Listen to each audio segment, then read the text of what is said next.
Mumbai. We're gonna go in here. Oh, never mind. This is a one-way train, so there's no sense in going in there now. Huh. The old steel cabbage. Yep, the good old steaming hippopotamus. The old bronze tramp. Yep, the good old steam horse. Alrighty, those are weird. Oh. Oh. Okay. Looks like somebody on the train got a job as the projectionist. Would you like to see this movie? It's free because movies have only recently been invented and nobody has figured out what they can charge for them yet. Note, doing this will not change anything about the world or your character. When the cut scene is over, you'll still be right here and you can keep playing if you want. I'm not ready. Not just yet. Not just yet. There's a whole world to potentially explore or not. I don't know. Like, there should be a bunch of stuff to do out here. Either that or they ran out of ideas right at the very, very end. Don't know which. What can you tell me about Frisco? Bye-bye. Like, there should be things, right? What if I were to go...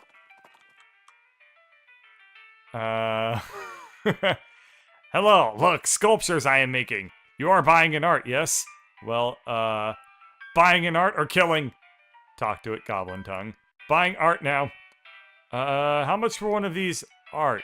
300 meats. Haggle with them.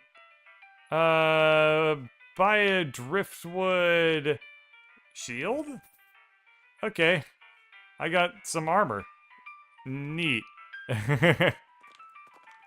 Yeah, I don't know if there's any game left.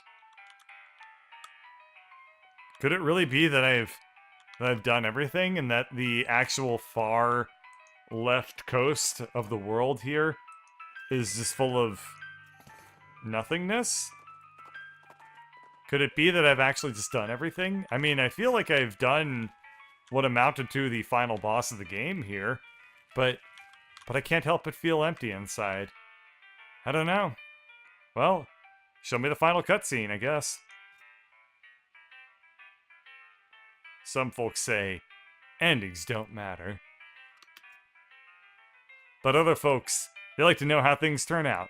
Consequences of their actions, like...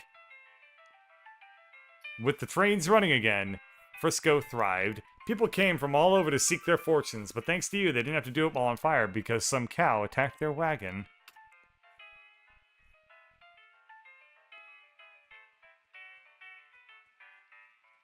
Alright. With the railroad completed and Norton ousted, Smee found himself out of a job, but of an opportunity. After being elected mayor, he managed the growth and infrastructure of Frisco with compassion and pragmatism. In 1944, Frisco was named Most Reasonable City by the Tuesday Evening Post.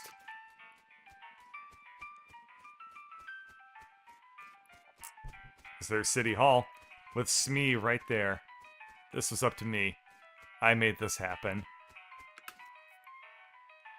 After he got settled in, Gary climbed to the top of the tallest building in Frisco and shot spores every which way. They say his descendants still roam the West to this day. Oh, God. And I got an achievement. Yes, yes, to finishing. That's a lot of Garys. Thanks to your assistance, Hobart Buppert got the photography bug. Or should we say the photography owl? Anyway, he opened an art gallery so the citizens of Frisco would never again have to suffer from the inability to see pictures of owl skeletons whenever they wanted. Yep. Good job, Hobart. Kurtz left the front door... Oh, wow. Kurtz left the fort and set up shop in Frisco. His fitness group skyrocketed in popularity. The growth was entirely due to word of mouth, because the first rule of Kurtz Fit is that you cannot stop talking about Kurtz Fit. Yep. There's Kurtz Fit. Everyone looks really unhappy.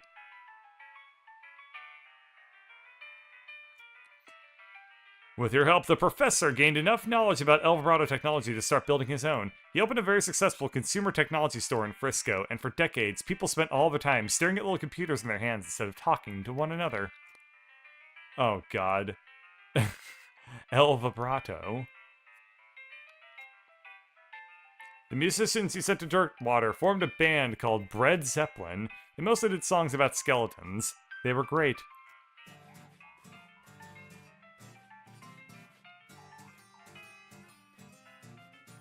I can't help but feel as though there should be more, musicians in the band. Buffalo Bill retired from the killin' trade and made a killin' opening up a restaurant in Frisco. Buffalo, wild wings. Gross. You solved five of Breadwood's problems. With the increase in morale and civic resources, they were able to clear the weeds from the road and fix the well and the broken hitching post. There was even enough left over to give the mayor's office a new coat of paint and refresh the facade on the buttery biscuit. Well, it's slightly better now. It's actually significantly better. It's not 100% better because the bunkhouse is still full of bunk. But everything else looks like it's going well, and they have a drunk horse still. Chuck continued to run his blood and breakfast without incident, accident, scandal, or allegation for many years. Gross. You won 4 of the reenactment scenarios at Fort Memoriam. They still talk about you. Remember that Captain Gal came through? Yeah, she was really, really good at this game. Do you have any more root beer? I did it. I earned that. With your help, Roy Bean's Jelly Bean Museum became the talk of the town. Well, first they had to build a town nearby, but once they did, hooey! Alright. I like this guy right here, because he kind of looks like the Pringles guy. Dirtwater became, relatively speaking, a thriving metropolis. Thanks to your efforts as a commerce ambassador and all-around helpful stranger, the once sleepy town became a shining oasis in a barren land. Every woman, man, and child in the town knew your name. They even put up a little plaque with your name on it in your old room at the Jewel. Ah, an old spittoon. I remember this spittoon. This was my only friend for a long time.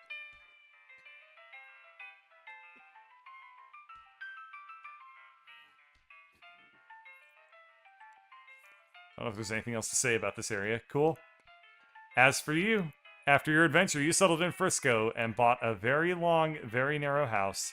You filled it with souvenirs of your exploits and started an antique hat rack collection.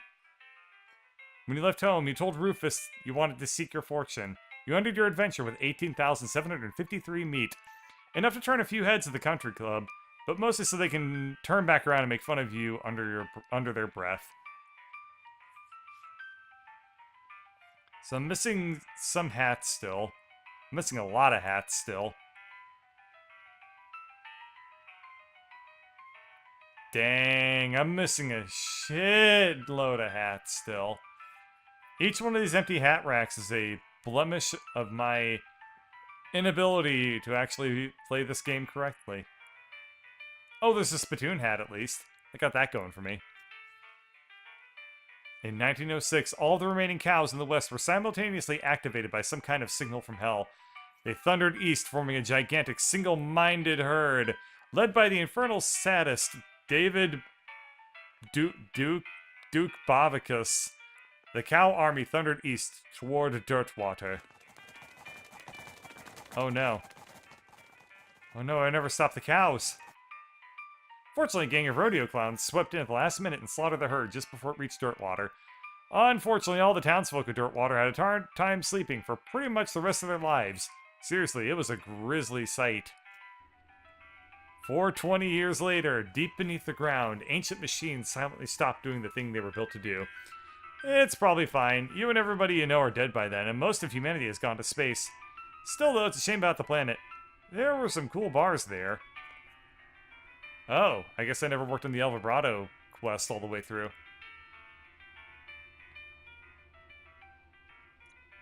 I guess I never sent the Anoimotron where it needed to go. Thank you for playing. The Credits of Loathing. Hey, I met this guy, Wes Cleveland. He was cool. Extra special thanks. I see that I'm not on here. Well, alrighty. Indie Mega Booth, but in particular, all these people. I remember them. Everyone played the demo at PAX. I played a demo at PAX. I don't think I know any of these people. Nope. The end. We've enjoyed our free... I love the hustle, guys. Great. Okay, cool. So, that pretty much wraps up this game, but... I really do want to check a couple of things off my list first. So, I need to go back... I'm going to go back to the Curious Abandoned Well. And I want to see the El Vibrato quest taken all the way to the end. I mean, I don't actually know how to do it. I don't even know what I'm missing exactly. But if I go... Let's go to the professor's house, now that I've learned every El Vibrato word. And we'll see if there's something that I need to do that I just haven't yet. Okay, let's kill this thing. Yeah, let's go back to the professor and see if he has anything to tell me to drive the quest all the way to the end here. But I don't think he will. Okay, I don't want to make any drones. Let's talk to him. Professor alone. Yeah. Alrighty then. Oh, what is this? I see. Oh, there's 2 more mines up here. So I can go doot, doot, doot, doot, doot, doot. Yeah, there's some El Vibrato stuff that I have yet to see at all. So if I go to the last custard stand, and then... Yeah, I guess we'll kill this all these snakeages. If I go to the last custard stand, what I'm going to do is I'm just going to wander.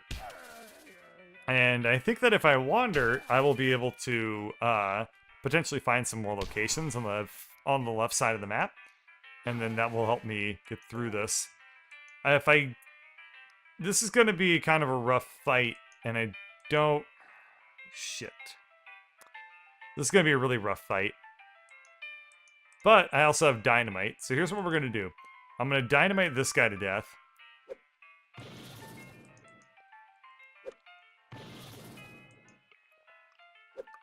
So the problem is I have 20 points of poison damage.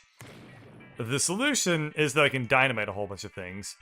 So I can kill 2 of the vipers just purely with dynamite, which won't end up eating up any of my actual turns. And then... And I still only have dynamite to spare. I have 35 sticks of dino. We're good. But after this, I'm just going to one-shot one of these vipers, and then on my next turn I'll kill the other one. Because all I need to do is... Can I just one-shot this guy? No, I have to use my fan hammer. Okay, well, I'll be able to fan hammer this one. And then I should be able to kill this guy on the next turn, because Buffalo, Buffalo, Buffalo Bill will hit him. And then all I need to do is the other... Yep, okay. Perfect, that all worked out. Doesn't bird have healing abilities? I do have healing abilities. It's easier to just, hit people with my, Yeah, if I wander...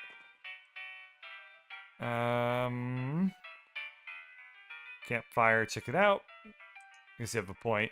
This is an artist, Some kind of performance art thing? Oh, you mean the hat. No, it's just a coincidence. I'm a painter. Try to convince him to take the hat off. Perhaps. But think how handy it will be for reading at night. Use reverse psychology. I suppose there's no point in trying to convince you. That's how fashion goes, right? Fashion? But what do you mean? Well, wearing a hat that's on fire is all the rage now, isn't it? Everyone's doing it. I see it everywhere I go. Everywhere?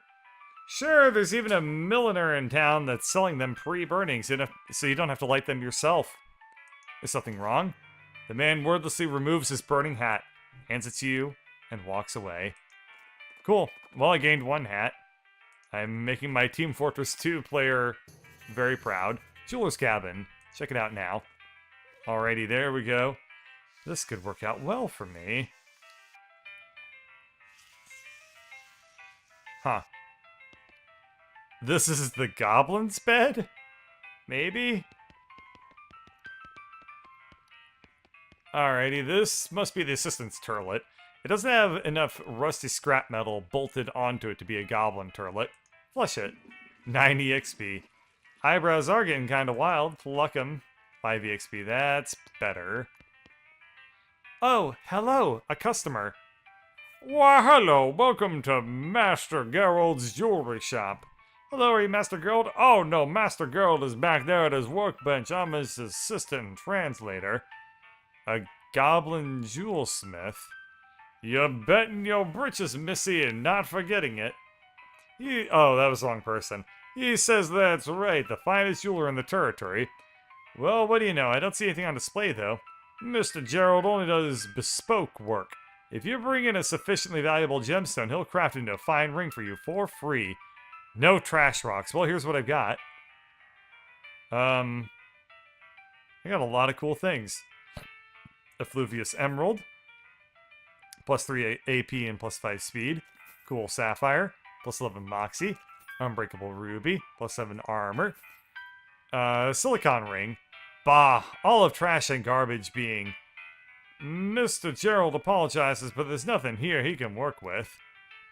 And that's got 11 mysticality. Cool, so did I sell some of my gems without realizing that you can use these later on? Oh well. It doesn't matter too much. I'm just completionisting it at this point. What is my current ring? Plus 20 to meat gains, or plus 11 to Moxie. We'll definitely go with that one, I think. Yep. What is the... Yep, I'm still doing probably about as good as I can. With 109 Moxie, I'm impressed that any enemies can even hit me at this point.